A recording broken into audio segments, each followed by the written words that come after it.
If you've ever walked into a room and felt like you had to prove you belong, you're not alone. Today, we're unpacking the top ways women can thrive and succeed in the energy sector.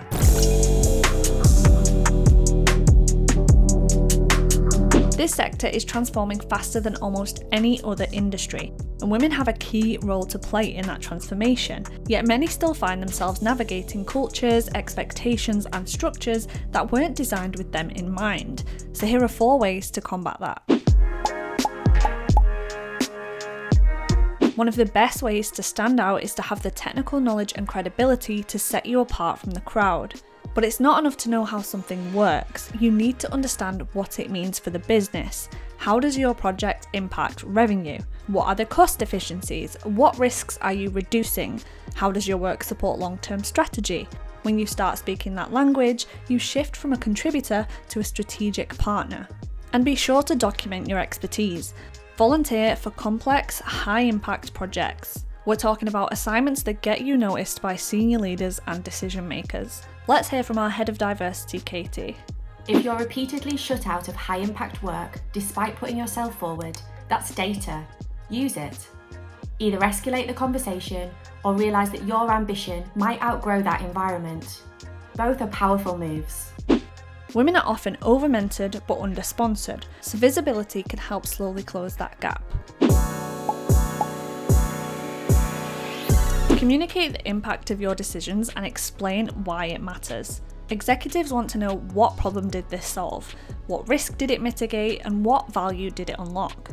You can also use data to strengthen your voice. When you back your recommendations with numbers, it cuts through the bias and keeps the conversation focused on facts. Practice confident communication. Drop the disclaimers. No more, this might be a silly idea. If you've done the work, own the recommendation. Executive presence is clarity plus conviction. You don't need to be louder, but you do need to be clear, concise, and understand the technical impact of your work. It's also important to build a network that works for you.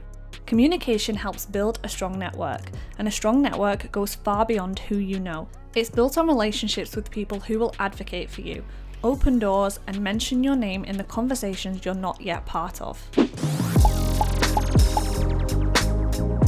Bias still exists. Sometimes it's subtle, sometimes it's subconscious, and sometimes it's systematic.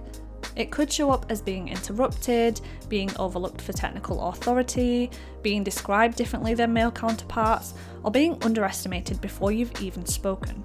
It's important to acknowledge that these are not a reflection of your ability. There's a reason you have a seat at the table. You weren't invited by accident. You earned your place through skill, effort, and perspective that others rely on. Don't shrink yourself to fit in the space. Show up as the person your work has already proven you to be. Bias says more about the environment than your abilities. Not all situations call for confrontation, but it's okay to set a boundary to ensure you're listened to and respected as much as your male counterparts. You've earned a seat at the table, so set bold goals. Clear goals give your career direction. They help you decide what to pursue, what to decline, and where to invest your energy. Think about what kind of projects you want exposure to, what skills will move you towards leadership, and where do you want to be in 3, 5, or even 10 years' time.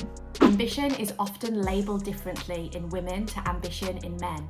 Ignore that noise. Lead before you have the title, own initiatives, champion ideas, delegate early. Remember that authority grows through action, not job descriptions. And while you're building, protect your energy. Focus on projects that change business outcomes, roles that expand your influence, and opportunities that stretch your capability. And to the organisations watching, diversity goals shouldn't focus on making women more resilient. They should also be about examining the systems that are in place. If talented women are leaving mid-career, ask why. If high-impact assignments consistently go to the same profiles, look at how those decisions are made. If sponsorship happens informally, consider who gets left out. When women have the space to influence, lead, and deliver, organisations work smarter and achieve more.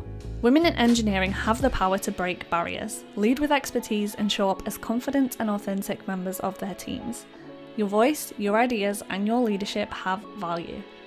If you're looking to take the next step in your engineering career, head to nesfircroft.com to connect with our teams and find your next exciting opportunity.